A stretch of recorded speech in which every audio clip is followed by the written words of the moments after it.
have been getting a lot of questions about how I deadhead my perennials, and my answer really depends on the plant. Let me show you what I'm talking about. Sometimes I feel like the plant really shows you the way.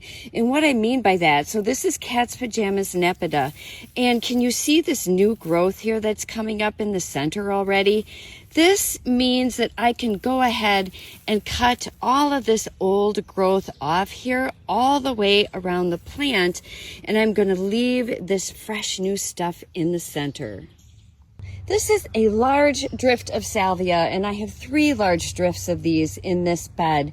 And if you take a look, you'll see that all of these blooms are done. But if you look further down into the plant, you can see all of the new buds forming, getting ready to flush again.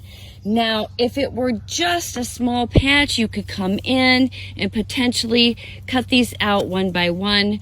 But if I did that, that would take me quite a long time. So I'm actually going to come in, grab all of this, and cut right below my hand and right above the buds. This is Moonshine Yarrow, and I also like to deadhead this.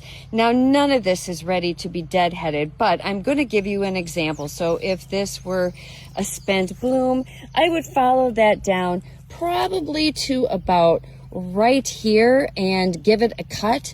I still have some nice foliage here and potentially allow it to push out new growth and a new bloom. Stackies, on the other hand, typically does not rebloom.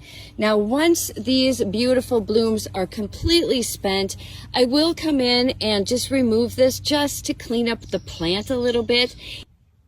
Echinacea is another perennial I do like to deadhead because it will encourage more blooms. Now, none of these are ready, but let's say this one was completely spent. I would follow this down all the way and give it a cut about right here, being careful not to cut off this stem with a bloom or going too low and cutting off additional stems with tiny additional blooms. Now, some people are worried that they're not leaving anything for the birds, but remember, this is going to rebloom. So come September, I'll stop cutting these and let everything go to seed so there's something for the birds. Salvias that are an annual in my climate, but continuous bloomers, I definitely cut these back. I'm going to come in and find any bloom stalks that are done. I'm going to just sort of follow this all the way down, give it a snip and pull it out, and you can see all of the new growth that's coming.